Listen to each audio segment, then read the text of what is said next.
This is Emmy Award-winning Full Disclosure with Leslie Dutton, bringing you the news behind the news. The Watergate scandal investigation became controversial when Attorney General Elliot Richardson appointed a longtime Nixon foe, Professor Archibald Cox, as special prosecutor. Was this a politically tainted and biased appointment? Apparently, some people thought so. From Watergate to Iran-Contra to Whitewater and beyond, there have been dozens of special prosecutors, attorneys general, and solicitor generals. They have sought to unravel the perpetrators of criminal actions in the White House. Each time, prosecutors were accused of being politically motivated. Full Disclosure presents the prosecutors and the investigators who sought to punish wrongdoing in the White House. Some succeeded and some failed. In their own words, you will learn from them the things they never shared before. This special series includes a 2-hour forum, plus 11 individual interviews with each Attorney General and Special Prosecutor.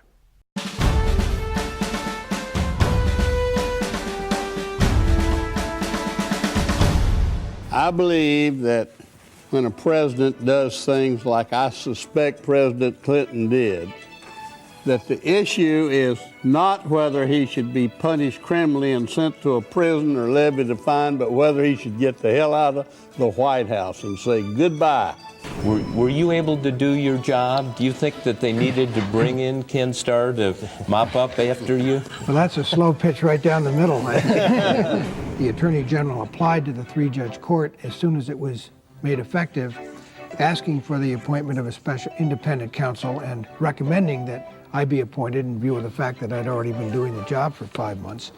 And the 3-judge court decided not to do that and appointed Judge Starr. And you were unhappy, is that not correct? I think that's fair to say. Well, with the benefit of 20/20 hindsight, there are always things that you say on reflection. It would have been better to do something another way.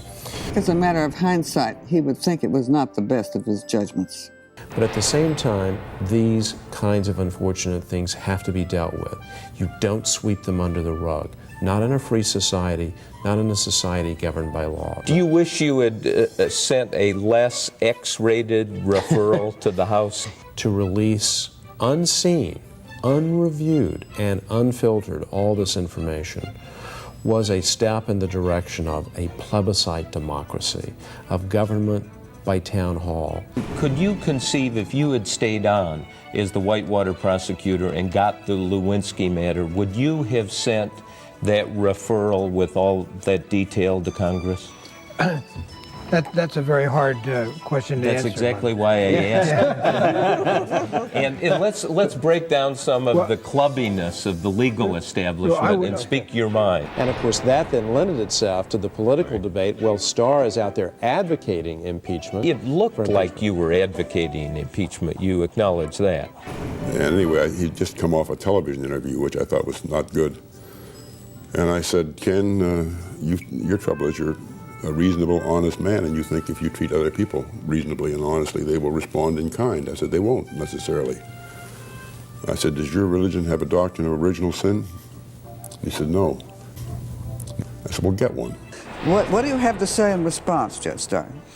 With respect to the specific charges, Judge Walsh could not be more incorrect. I think he has been sitting in Oklahoma City listening to media spin, as opposed to a sober analysis of the facts. And that means, above all, that no person is above the law. And no matter how high his office may be, as governor of a state or even as president of the United States, each of us stands accountable before the law.